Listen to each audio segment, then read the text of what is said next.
تو نماز سے پہلے قرآن خود ارشاد فرماتا سورہ مائدہ میں، اے ایمان والو جب تم نماز پڑھو تو اس سے پہلے تم طہارت حاصل کرو۔ سورہ مائدہ کی آیت ہے، آیت نمبر 6 میں کیا کہا کہ اے ایمان والو جب تم نماز کے لیے کھڑا ہو تو اس سے پہلے تم طہارت حاصل کرو، پہلے غسل کرو، جب غسل مکمل ہو جائے گا پھر وضو کرو، اب جب وضو مکمل ہو جائے گا تو پھر نماز پڑھو، نماز میں دل لگی ہو جائے گی، وہ نماز میں بھی آپ کو مزہ آنا شروع ہو جائے گا، نماز قبول بھی ہو جائے گی۔ لیکن اگر یہ دو چیز نہیں ہے تو پھر نماز کا کچھ نہیں ہے، آپ چاہے کتنا بھی سجدہ کر لو کوئی فائدہ نہیں ہے، کوئی فائدہ نہیں ہے۔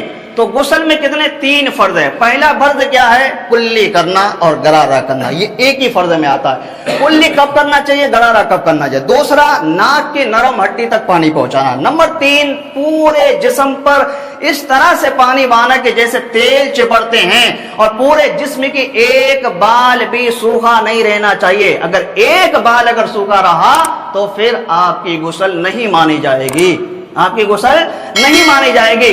یعنی کہ نمبر 1 میں ہے کہ کلی کرنا، اگر روزے کی حالت میں ہو تو کلی کرنا۔ مسئلہ چینج ہو جائے گا یہاں پہ، تھوڑا دھیان میں رکھیے گا۔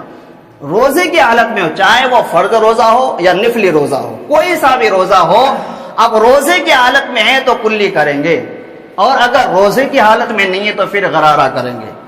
غرارہ کریں گے، پانی کو لیے منہ میں، اور یعنی کہ منہ کو اس طرح سے اوپر کرنے کے بعد تھوڑا سانس کو اوپر سے چھوڑنا ہے، جیسے پانی کھولتا ہے گیس یا چولہے وغیرہ میں، اسی طرح سے پانی کو کھولنا، یہ حلق کے جو ہے نا جڑ تک پانی کو پہنچانا ہے۔ اس سے پہلے کیا کرنا ہے کہ آپ اپنے دانت کے جبڑے کے اور دانت کے سوراخ میں گوشت کا ریشہ ہو یا پان گٹکا تمباکو کوئی بھی چیز وہ کھاتا ہو، پہلے اس کو نکالنا پڑے گا۔ جب تک نہیں نکالیں گے تب تک آپ کی غسل نہیں مانی جائے گی، تب تک آپ کی غسل نہیں مانی جائے گی۔ یہ غرارہ اور کلہ ہو گیا۔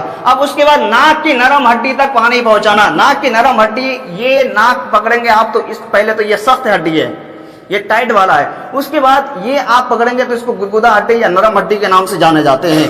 تو اس ہڈی تک پانی کو لے کر کے تھوڑا سانس کو اوپر کی طرف کھینچنا، اور جب یہاں تک آ جائے تو 3 مرتبہ پانی کو ڈالنے کے بعد آپ کا یہ دوسرا فرض مکمل ہو چکا۔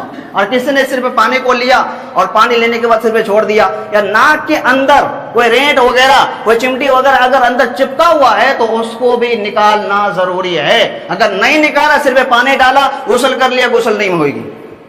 نمبر 3 میں ہے کہ پورے جسم پر پانی بہانا، پورے جسم پر پانی بہانا۔ اچھا، پورے جسم پر پانی بہانے سے پہلے ایک چیز میں اور خلاصہ کر لوں، جیسے کسی کو نائٹ فیل ہوا یا پیشاب کا چھیٹا وغیرہ ہوا، تو ان چیزوں میں اگر یہ چیز اگر ہوا، یا بیوی والے ہیں تو بیوی سے ملا ہم بستری کیا، اس کے بعد وہ نہانے کے لیے گیا تو پہلے وہ کپڑا وغیرہ صاف کر لیں گے، پھر اس کے بعد پہلے وہ اپنے جو ہے نا کمر سے لے کر کے پیر تک دھو لیں گے، یعنی کہ جو گندگی وغیرہ لگا ہوا ہے یہ سارے چیز وہ صاف کر لیں گے۔ پیشاب کے راستے، پاخانہ کے راستے، اس کو وہ صاف کریں گے، اگر کوئی گندگی لگا ہوا ہے تو وہ دھل جائے گا۔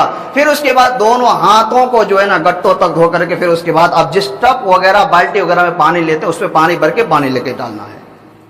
اب اس کے بعد سنت طریقہ کیا ہے غسل کا، کہ پہلے پانی لے کر کے سیدھے کاندھے پر ڈالنا ہے، پھر اس کے بعد الٹے کانٹے پر ڈالنا ہے، پھر اس کے بعد اب سر پر ڈالیں گے۔ یہ سنت طریقہ ہے، اور اگر جو یہ طریقہ آزماتا ہے، بڑے بڑے ڈاکٹروں نے اس بات کا اظہار کیا ہے، جو اس طرح سے غسل کرتا ہے اس کو ہارٹ کی، یعنی کہ جو ہارٹ کا بیماری ہوتا ہے، ہارٹ پیشنٹ ہوتا ہے، تو وہ اس سے بچنے کے بہت بڑی چانس ہے، 90% چانس ہے۔ اور اکثر و بیشتر جس کو ہارٹ پڑتے ہیں تو وہ زیادہ سنت طریقے سے نہیں نہاتا، اسی وجہ سے، کیونکہ جسم کے ٹھنڈا جو گرم ہوتا ہے، اب جب ٹھنڈا پانی اس میں ڈالیں گے تو وہ نیچے سے اوپر ہونا چاہیے۔ اب ڈائریکٹ اگر آپ دماغ کے اوپر سر پہ ڈالیں گے تو سر ہمارا جسم کا بہت اہم حصہ ہے، جب اس پہ جائے گا، اس پہ سے ڈلتا ہوا پانی نیچے کی طرف آئے گا تو اس سے کیا ہوتا ہے، آپ کا ہارٹ کا چانس زیادہ بڑھ جائے گا۔ تو اس لیے سنت طریقے سے نہائیے، جو سنت طریقہ ہے، اور اس میں فائدہ بھی ہے کہ ایک سنت کو زندہ کرنا، حدیث مبارکہ میں 70 شہیدوں کا ثواب اس کو دیا جاتا ہے، تو ایک آپ کو یہ ثواب بھی مل جائے گا، بیماری سے بچ جائیں گے، سنت بھی ادا ہو جائے گا۔ تو یہ طریقہ ہو گیا نہانے کا۔ اب پورے جسم پر پانی بہانے میں کیا کیا کرنا چاہیے، اب ناخنوں کو دیکھنا ہے، اگر داڑھی میں بال ہے داڑھی کے بال کو دیکھنا ہے، سر میں لمبے بال ہے سر کے لمبے بالوں کو دیکھنا ہے، کسی کے ایڑیاں سردیوں میں پھٹ جاتے اس کو بھی غور کرنا ہے، کسی کے پیر کے ناخن بہت لمبے لمبے ہوتے، مہینوں تک کاٹتے نہیں، سالوں تک کاٹتے نہیں، اس کو بھی دیکھنا ہے۔ ان چیزوں کو اگر نہیں دیکھیں گے تو پھر آپ کی غسل نہیں مانے گی۔ ابھی تیسرا فرض میں نے کیا کہا کہ پورے جسم پر اس طرح سے پانی بہانا کہ ایک بال کی برابر سوکھا نہ رہے۔ ایک بال کتنا ہوتا ہے؟ وہ چھوٹا سا ہے، کتنا بال ہے، اگر اس کے جڑ تک اگر پانی نہیں پہنچا تو پھر آپ کی غسل نہیں ہوگی۔ باقی صابن شیمپو لگانا وہ آپ کے ذمہ ہے، لگا سکتے نہیں لگا سکتے، شریعت میں یہ چیز نہیں ہے۔ لگانا اچھی بات ہے کیونکہ پاک صاف اور اچھی طرح سے ہو جائیں گے۔ تو اب جو ہے اگر کسی کا داڑھی ہے اور یہ آنکھ کا یہ حصہ جو ہے، اس کے بعد یہ مونچھ کا حصہ ہے، یہ کان کا یہ اندرونی جو حصہ ہے اس کو، اس کے بعد یہ ناف، بغل کے بعد، اس کے بعد دو جانگوں کے بیچ میں یہ حصہ جو ہوتا ہے اس کو بہت جیسے انسان تھوڑا سا شریر میں صحیح ہے تو وہ چپکا ہوا ہوتا ہے۔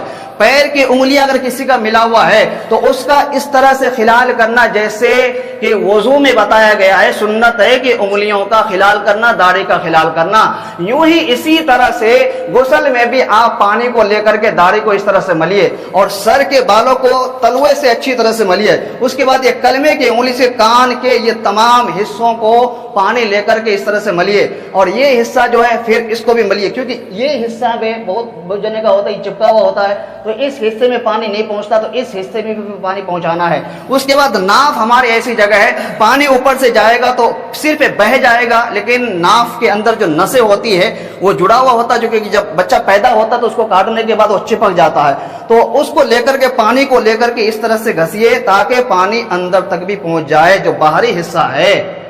اور ناخن اگر جس کا بڑے بڑے ہیں تو ناخنوں کو اچھی طرح سے پانی کو اس طرح سے ڈالیے تاکہ ہمارا ناخن کا جڑ جو ہوتا ہے یہ ہمارا باہری حصہ ہے یہ بھی اچھی طرح سے بھیگ جائے۔ اگر جس کے ایڑیاں اگر پھٹی ہوئی ہے تو ایڑیوں کو اس طرح سے گھسیے تاکہ اس کے اندر تک پانی پہنچانے کی آپ کوشش کریں، اگر نہیں پہنچتا ہے تو وہ الگ چیز ہے۔ زخم وغیرہ ہے، اگر کسی کے چوٹ لگ گیا، پٹی بندھا ہوا تو اس کے لیے بھی الگ مسئلہ ہے۔ اس کے لیے مسئلہ یہ ہے کہ اگر کسی کا پٹی بینڈیج وغیرہ لگا ہوا ہے، اگر وہ کھولنے سے زیادہ ہو جائے گا یا ڈاکٹر نے منع کر دیا کہ یہ پٹی آپ نہیں کھول سکتے ہیں، آپ اس کے لیے کیا کرنا ہے، یا کوئی کپڑا باندھ دیجئے یا کوئی پنی وغیرہ باندھ لیجئے۔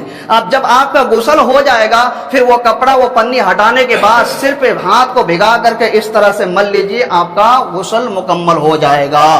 اور دوسری بات، کسی نے اگر انگوٹھی وغیرہ پہنا ہوا ہے تو پھر انگوٹھی کو بھی ہلا کر کے اس طرح سے اس کو یہ جگہ بھی اس کے لیے ملنا ضروری ہے۔ اور بعض لوگ نوجوان لوگ کان اکثر چھدوا دیتے ہیں یا کان میں بالی یا ناک میں بالی وغیرہ پہن لیتے ہیں، یا عورتوں کے لیے مسئلہ ہے، اپنے گھروں میں بھی جا کے یہ چیز بتائیں۔ اگر بالی وغیرہ کوئی چیز اگر پہنے ہوئے ہیں تو اس کو بھی ہلا کر کے اس کے جو سوراخ ہوتا ہے کیونکہ وہ باہری حصہ میں آ جاتا اس کے اندر بھی پانی پہنچانا ہوتا ہے۔ اگر جس کا بھی یہ تمام حصہ اگر ان حصوں میں سے اگر کوئی بھی حصہ اگر سوکھا رہا تو پھر اس کی غسل نہیں مانی جائے گی۔ یہ 3 فرض ہے غسل کا۔ اچھا، ناپا کی کپڑا میں وہ صرف غسل میں ہی رہوں گا، جو وضو کے اندر نہیں جاؤں گا، انشاءاللہ اگلے جمعہ وضو کے اندر جاؤں گا۔ اچھا، اگر کسی کا کپڑا نائٹ فیل میں ناپاک ہو گیا، نائٹ فیل ہوا یا بی بی سے ملا، ہم بستری ہوا، تو اب وہ کپڑا کس طرح سے پاک کرنا چاہیے، اور پیشاب کے چھینٹے والے کپڑا کس طرح سے پاک کرنا چاہیے، کتنے پانی سے پاک کرنا چاہیے، کس طرح سے اس کو نچوڑنا چاہیے۔ جو کپڑا نچوڑنے کی لائق ہے تو اس کو نچوڑ کتنا سکتے ہیں، جو کپڑا نچوڑنے کی لائق نہیں ہے اس کپڑے کو کیسے نچوڑ سکتے ہیں۔ یہ 3-4 مسئلہ ایسے ہیں جو ہم سب کو جاننا بہت ضروری ہے۔ اگر کسی کو نائٹ فیل ہوا، کسی کو اگر نائٹ فیل ہوا، رات کو نائٹ فیل ہوا، تو ایک بات اور غور سے سنیے، اگر نائٹ فیل ہوا یا بیوی سے ملا، ہم بستری ہوا رات کو یا دن کو، تو ہم بستری کے بعد فوراً نہیں نہانا چاہیے۔ حضور علیہ الصلوۃ والسلام نے اس بات سے منع کیا ہے اور نائٹ فیل والوں سے بھی منع کیا ہے کہ جب نائٹ فیل ہو اور جب بیوی سے ملو ترنت جو ہے نا فارغ ہونے کے بعد نہاؤ نہیں، کیونکہ اس سے بہت بڑا بیماری ہونے کا بھی خدشہ ہے۔ شریعت نے ہمیں تمام چیزوں کو بتایا ہے، بیماریوں سے بھی بچایا، شریعت پر فالو کرنا بھی بتایا، سنتوں